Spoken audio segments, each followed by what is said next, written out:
Xin chào quý vị và bà con, chào mừng bà con đã quay trở lại với kênh Dr. Vet cùng chăn nuôi Việt Nam phát triển. Bà con thân mến, nuôi chim bồ câu để phát triển kinh tế đang là một hướng đi mới, đem lại nhiều hiệu quả tích cực cho bà con chăn nuôi hiện nay. Đặc điểm của chim bồ câu là dễ nuôi, phát triển nhanh, thời gian sinh trưởng ngắn, diện tích nuôi tiết kiệm và chi phí nuôi ban đầu ít tốn kém.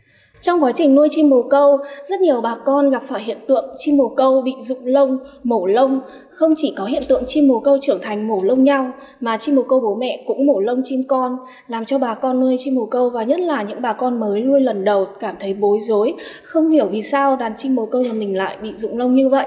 Và phải khắc phục hiện tượng này như thế nào thì xin mời bà con hãy xem hết video này của chúng tôi để biết được lý do và cách khắc phục hiện tượng này trên đàn chim bồ câu nhà mình ngay sau đây. Bà con cần biết rằng ở chim bồ câu có hai hiện tượng làm rụng lông của bồ câu. Thứ nhất, đó là hiện tượng rụng lông sinh lý.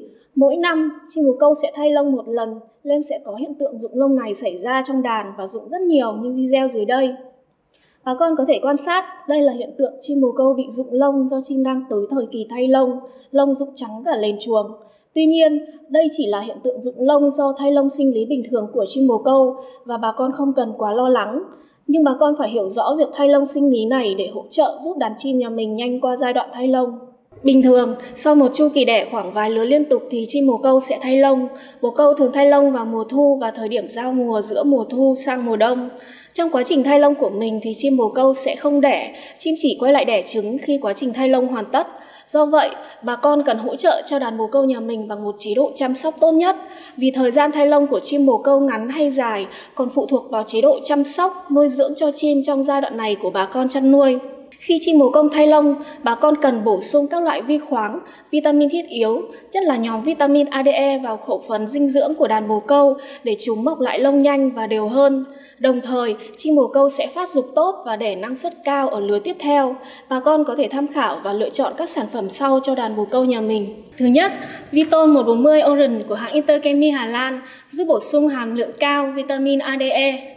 Thứ hai, VitaHeart của công ty Sao Mai giúp bổ sung vitamin tổng hợp.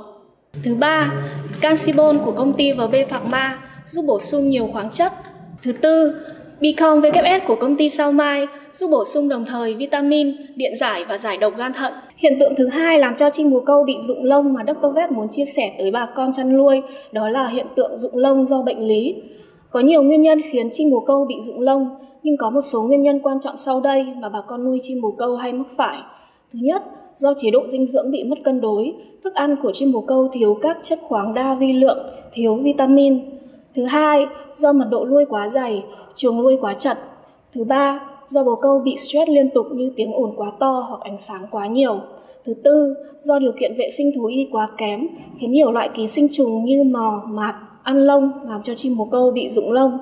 Chính vì vậy, bà con cần phải xác định được căn nguyên gây bệnh thì mới xử lý được triệt để hiện tượng rụng lông bất thường này trên chim bồ câu. Bà con cần phải kiểm tra lại chắc chắn là chim bồ câu nhà mình bị rụng lông do bệnh lý, loại trừ nguyên nhân rụng lông do sinh lý như phần đầu Dr. Vet đã chia sẻ và tìm ra nguyên nhân nào trong 4 nguyên nhân trên để có biện pháp xử lý kịp thời cho đàn bồ câu nhà mình. Nếu bà con thấy nguyên nhân là do điều kiện vệ sinh thú y kém, khiến chim bị nhiễm ký sinh trùng như mò, mạt, thì bà con cần phải cải thiện môi trường chuồng nuôi, tổng vệ sinh toàn bộ khu vực nuôi chim, đặc biệt là khu ổ đẻ và lót ổ, bằng cách làm sạch và thay mới toàn bộ lót ổ cho chim bồ câu. Tiến hành phun thuốc sát trùng cho toàn bộ khu vực chuồng nuôi bằng các sản phẩm sát trùng có tính an toàn cao.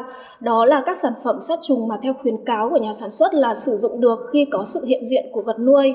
Có nghĩa là bà con phun sát trùng nhưng không gây độc cho chim bồ mẹ hoặc là chim con. Bà con có thể sử dụng sản phẩm Deson Super của hãng Interchemi Hà Lan. Việc lựa chọn loại thuốc sát trùng nào để dùng cho đàn chim bồ câu nhà mình là rất quan trọng vì trên thị trường có nhiều loại thuốc khi phun sẽ gây độc cho vật nuôi. Bà con cần chú ý điều này trong quá trình lựa chọn thuốc của mình. Khi đã phun thuốc sát trùng xong, bà con cần tiến hành điều trị cho chim bồ câu nhà mình như sau.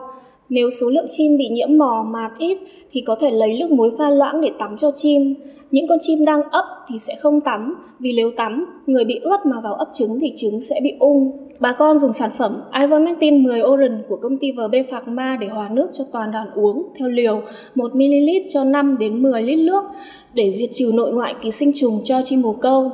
Nếu chim bồ câu không bị nhiễm mò mạt mà lông vẫn bị rụng, Nguyên nhân là do khẩu phần dinh dưỡng thiếu các nguyên tố khoáng đa vi lượng, thì bà con dùng một trong các sản phẩm sau để bổ sung cho chim nhà mình.